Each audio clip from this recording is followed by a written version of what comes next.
Vamos lá. Seguinte, Pedrinho, o Conselho Deliberativo do Vasco aprovou o orçamento de 2020. A gente ontem já antecipou um pouquinho, da reunião. Essa reunião aconteceu ontem à noite. A previsão da diretoria para o ano que vem é boa, mas o Vasco ainda tem um caminho longo aí, A gente vai ver, o André vai passar as informações para a gente agora. Ele estava ontem acompanhando essa reunião, já antecipou aqui no Tá Na Área. Agora o André Pessoa vai passar todas as informações do que aconteceu ontem no Vasco. Olá a todos. O orçamento do Vasco para o ano de 2020 foi aprovado em reunião do Conselho Deliberativo, realizada nesta quinta-feira aqui na sede náutica do clube, na Lagoa, Zona Sul do Rio de Janeiro. O orçamento prevê uma receita líquida de mais de 310 milhões, incluindo um superávit na casa dos 150 bilhões de reais. O presidente Alexandre Campelo falou sobre o orçamento e também sobre as dificuldades financeiras que o Vasco ainda enfrenta. A gente lembra que o clube ainda deve aos jogadores o mês de novembro e o 13º salário. O mês de dezembro ainda vai vencer. Embora nós tenhamos aí um aumento nas receitas e com os custos do clube muito bem controlados, ainda existe um déficit de caixa, no fluxo de caixa. Por que isso? Porque o endividamento ainda é muito grande. A nossa expectativa é que a gente termine o ano de 2020 reduzindo esse endividamento para 420 milhões. Mas só de comprometimento das cotas de TV nós temos 70 milhões, com 24 milhões de ato trabalhista, enfim. Há um comprometimento muito grande das receitas, de forma que a gente precisa ainda ter muito cuidado em 2020. O Vasco começa 2020 no dia 8 de janeiro, quando os jogadores se apresentam para a pré-temporada, que vai ser realizada toda aqui no Rio.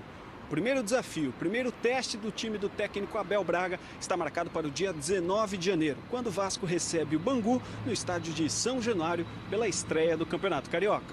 Um abraço a todos. Valeu, André. Os números assustam um pouco, E sem dúvida não é legal você começar o ano assim, porque você fica com uma margem ali muito justa para investir, para contratar, para escolher. Vira uma negociação um pouco mais complicada, Pedro? Você fica... Já na contratação do Abel foi uma situação bem complicada, onde você diz O próprio Abel falou, Você lembra, Abel, na entrevista coletiva, falou assim, não, eu tô chegando sem expectativa de receber em dia, mas não sei quando. Então, assim, isso aí já começa a inibir a contratação de outros jogadores.